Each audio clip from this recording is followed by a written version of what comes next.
আজকে বানাবো চিকেন বিরিয়ানি। দেখতে পাচ্ছ কতটা সুন্দর লাগছে দেখতে।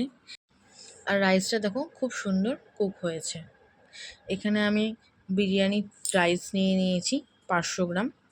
এটাকে আমি ভালো করে ওয়াশ করে এটাকে এটাকে 1 ঘন্টার জন্য জলে ভিজিয়ে রাখবো। এরপর এখানে আমি চিকেন নিয়ে নিয়েছি। এখানে আমি 600 গ্রাম চিকেন নিয়েছি। তোমরা তোমাদের মতন যতটা দরকার নিতে পারো। আর এখানে আমি 2 চামচ টক দই নিয়েছি আর 1 চামচ গুঁড়ো গরম মশলা নিয়েছি। নিয়ে এটাকে ভালো করে ম্যারিনেট করে রেখে দেবো। 15 থেকে 20 মিনিটের জন্য ম্যারিনেট করে আমি এটা রেখে দেবো।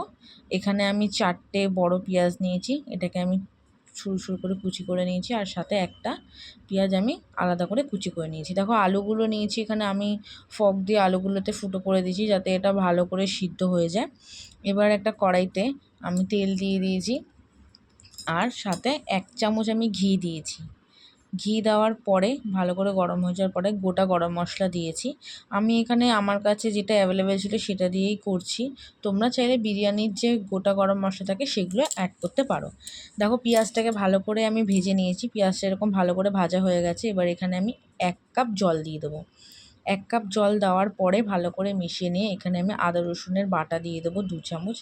আদা রসুনের বাটাটা দেওয়া হয়ে যাওয়ার পরে এখানে আমি 1 চামচ হলুদ গুঁড়ো দেবো, কাশ্মীরি লঙ্কার গুঁড়ো দেবো, স্বাদ মতো নুন দেবো।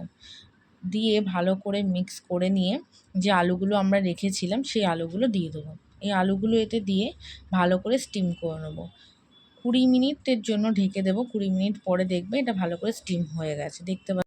তোমরা দেখতে পাচ্ছ আলুগুলো একদম ভালো করে সিদ্ধ হয়ে গেছে। এবার আলুগুলো তুলে নেব। এবারে গ্যাসের ফ্লেমটা হাই করে মশলাটাকে একটু কষিয়ে মাংসটা দিয়ে দেবো।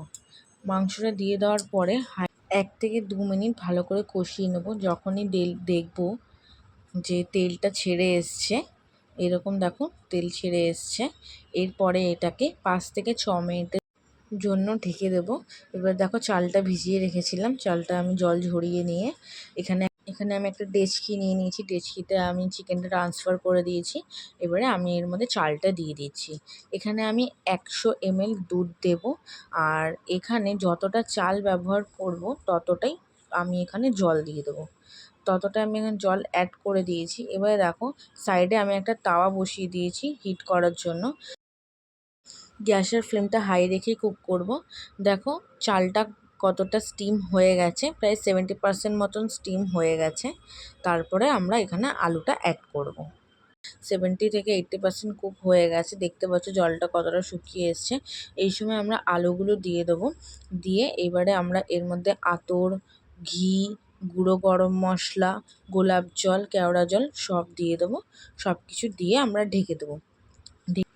এবার আমরা এটাকে দমে বসাবো।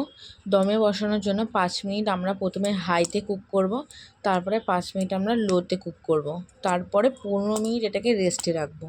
দেখবে রাইস তোমার পুরো কুক হয়ে যাবে।